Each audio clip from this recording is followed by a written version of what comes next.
Illuminati ലോകത്തെ തന്നെ കൈവെള്ളയിൽ നിയന്ത്രിക്കുന്ന കുറച്ച് മനുഷ്യരുടെ കൂട്ടം. ഐസ് ഓഫ് പ്രോവിഡൻസ്, ലോകത്തിനെ നിയന്ത്രിക്കുന്ന അധികാരത്തിന്റെ നിഗൂഢമായ കണ്ണ്. ഇലുമിനാറ്റി സത്യമോ മിഥ്യയോ?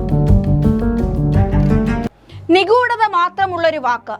കാലങ്ങളായി ഒളിഞ്ഞും തെളിഞ്ഞും ചർച്ചകളിൽ ഇടം നേടാറുള്ള, ഒരേ സമയം ഭയപ്പെടുത്തുന്നതും അതേസമയം ഭയവും കൗതുകവും സങ്കല്പവും നിറഞ്ഞൊരു വാക്ക്. എന്താണ്, ആരാണ് ഇലുമിനാറ്റി? ത്രികോണത്തിനുള്ളിലെ കണ്ണ്, ഇതാണ് ഇലുമിനാറ്റിയെ സൂചിപ്പിക്കാൻ പിന്നീട് പലരും ചേർത്ത് വച്ച് വായിച്ച ഒരു ചിഹ്നം. ലോകത്തിലെ ഏറ്റവും രഹസ്യാത്മക സ്വഭാവമുള്ള ഒരു സംഘടനയാണ് ഇലുമിനാറ്റി എന്നാണ് കരുതപ്പെടുന്നത്. ലാറ്റിൻ പദമായ ഇല്ലുമിനാറ്റസ് എന്ന പദത്തിന്റെ ബഹുവചനമാണ് ഇലുമിനാറ്റി. വെളിപ്പെട്ടത് എന്നാണ് അർത്ഥം.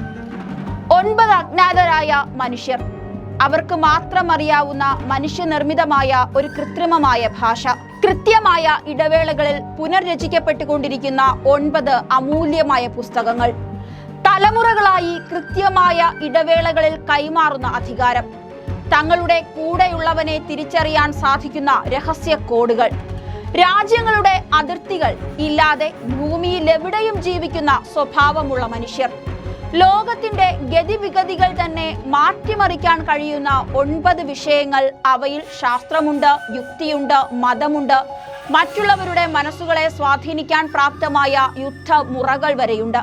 അങ്ങനെ നമുക്ക് ചിന്തിക്കാൻ പോലും കഴിയാത്ത അത്രത്തോളം അറിവുകളുള്ള മനുഷ്യർ. പക്ഷേ അവർക്ക് ഒരു കാര്യം അറിയാം: തങ്ങളുടെ അറിവുകൾ ദുഷ്ടശക്തികളുടെ കയ്യിലെത്തിച്ചേർന്നാൽ അത് ഈ പ്രപഞ്ചത്തിന്റെ തന്നെ നാശമായിരിക്കുമെന്ന സത്യം. അതുകൊണ്ട് അവർ എപ്പോഴും അവരുടെ അറിവുകൾ ലോകത്തിന്റെ നന്മയ്ക്കായി ഉപയോഗിച്ച് ഒരു രഹസ്യ സ്വഭാവം ജീവിതത്തിൽ പുലർത്തുന്നു. അജ്ഞാതരായ 9 അംഗ സംഘമാണ് ഇലുമിനാറ്റികൾ എന്നാണ് ഇതുവരെ കരുതപ്പെടുന്നത്. ലോകത്തെ തന്നെ നിയന്ത്രിക്കാൻ കഴിവുള്ള വിധം പണവും അറിവും നിർണായക അധികാര സ്ഥാപനങ്ങളിൽ സ്വാധീനവുമുള്ള മനുഷ്യർ, ഇവരാണ് ഇതിൽ ഉൾപ്പെട്ടിരിക്കുന്നത്.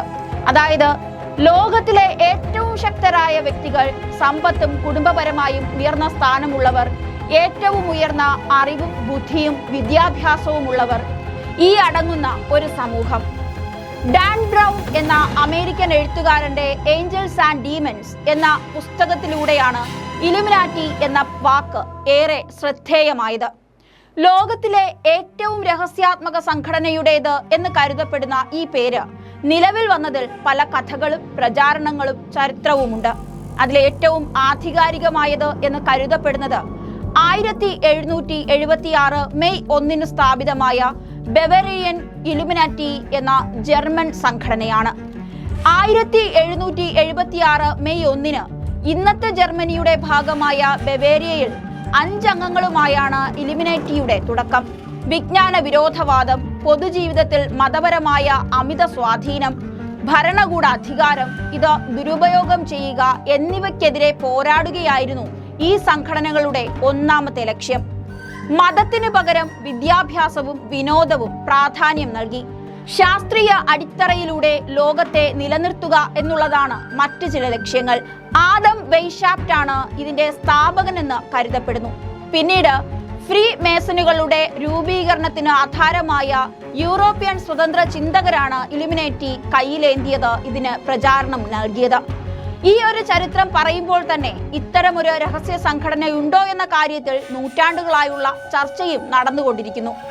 ചിന്തകന്മാരുടെ ഒരു കൂട്ടായ്മയ്ക്ക് രൂപം നൽകി അന്ധവിശ്വാസങ്ങളെ തകർക്കാനായിരുന്നു ഇവരുടെ ലക്ഷ്യമെന്നും വെറും ഫിക്ഷനാണ് ഈ രഹസ്യ സംഘടനയെന്നും ഭൂരിപക്ഷം വരുന്ന ആളുകളും വിശ്വസിക്കുന്നുണ്ട്. ഇതിലെ വ്യക്തികൾക്ക് അന്യഗ്രഹ ജീവികളുമായി പോലും ബന്ധമുണ്ട് എന്ന് കരുതുന്നവരുമുണ്ട്. അതേസമയം ഇലുമിനാറ്റിയുടെ ഉറവിടം ഇന്ത്യയിൽ നിന്നാണ് എന്നും കരുതപ്പെടുന്നു.